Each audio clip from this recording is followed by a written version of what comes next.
Many experts believe to solve the crime issue, we need to tackle mental health first. Our Stephen Graves joins us now with that part of the story. Stephen. Yeah, struggles with mental health, we know, have always been an issue, but counselors tell me they haven't seen it really thrust into the forefront until recently, mainly because of new wrinkles, right? The pandemic, social media pressures. It really has forced groups to take a close look at this, tackling it specifically with young people.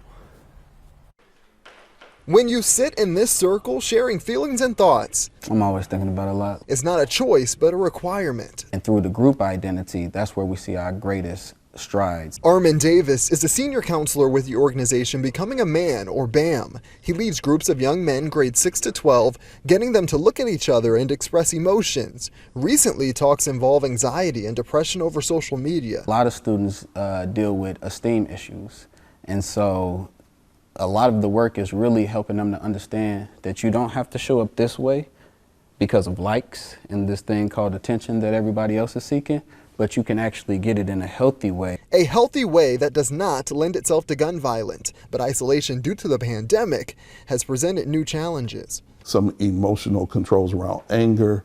That's why we do positive anger expression. Philip Cusick, senior director of BAM, helps coordinate with the city to bring discussions into schools. The city as a whole is tackling mental health more by increasing funding to about $89 million this year. Most goes toward clinics and mental health professionals with the goal of helping anyone. After a shooter killed 7 in suburban Highland Park, there's always this conversation about those people's mental health and how did they get access to guns. Some groups like Teamwork Inglewood want the discussions about behaviors and family dynamics in suspects of everyday shootings to become normal. That's not always the case when we're talking about gun violence that happens in communities like Inglewood. The hope is that when that happens, more resources can pour in and vital talks continue. They're able to make a better decision than they would have if they had not had that experience. And as you can see, I sat in on one of those talks. They really do help. And on the city's behalf, for the first time in its history, it's putting mental health professionals at the 911 call center. They're also bringing in some wellness training, some trauma-informed training into neighborhoods. But the challenge, guys, is getting people to come out and take advantage of it.